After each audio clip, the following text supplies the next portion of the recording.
নমস্কাৰ, মই শিখা আপোনালোকক মোৰ ইউটিউব চেনেলটিলৈ স্বাগতম জনাইছোঁ আৰু সকলো অসমবাসী ৰাইজক ভোগালী বিহুৰ শুভেচ্ছা জনালোঁ। আৰু যোৱাকালি যিহেতু উৰুকা গ'ল আৰু আমি সকলোৱে মেজিৰ তলত ভাত খালোঁ আৰু আজি হৈছে বিহুৰ দ্বিতীয়টো দিন। আমি ঘৰতেই কিছু যা যোগাৰ কৰিছোঁ আৰু কিছু স্পেচিয়েল খাদ্য বনাম।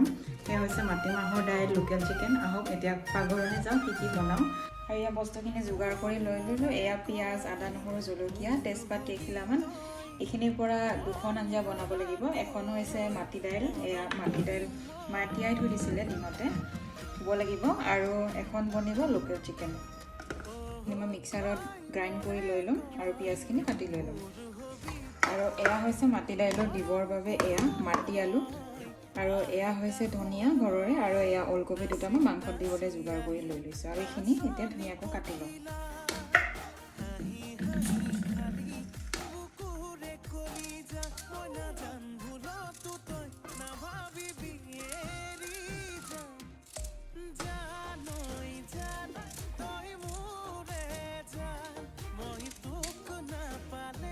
এতিয়া পিঁয়াজখিনি কাটি লোৱা হৈ গ'ল। এতিয়া মই এয়া আদা নহৰুখিনি বটি ল'ম।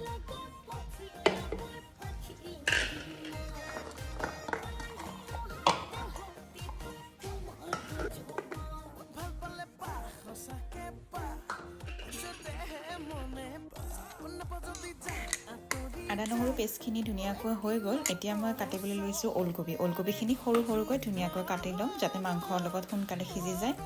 আৰু এতিয়া কাটিবলৈ লৈছোঁ মাটি আলুখিনি।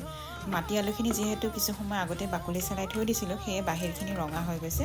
ৰঙা হৈ গ'লেও অৱশ্যে ভয় খাব নালাগে, এয়া বেয়া হৈ যোৱা নাই। এতিয়া মই মাটি দালিখিনি ধুই লোৱা হ'লে, আৰু আপোনালোকে চাই থাকক ভিডিঅ'টো।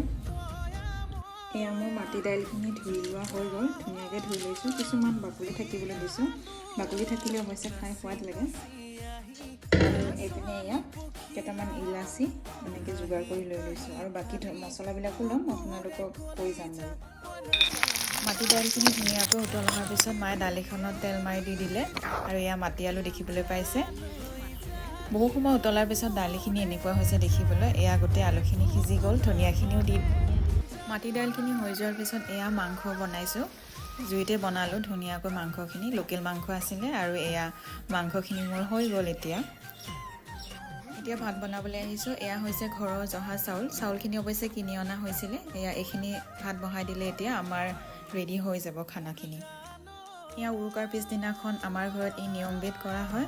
সমস্ত যিমান পূৰ্বপুৰুষ আছে তেওঁলোকক আমি এসাঁজ ভাত আগবঢ়াওঁ উৰুকাৰ পিছদিনাখন দিনটো লঘোণে থাকি। এয়া তাৰে কিছু দৃশ্য মই মোৰ লগত ৰেকৰ্ড কৰি ৰাখি থৈ দিলোঁ। এয়া নিয়মখিনি শেষ হোৱাৰ পিছত আমি আমাৰ বাবে খানা সজাই লৈ ল'লোঁ আৰু সকলোলৈকে ভোগালী বিহুৰ শুভেচ্ছা যাচিলোঁ।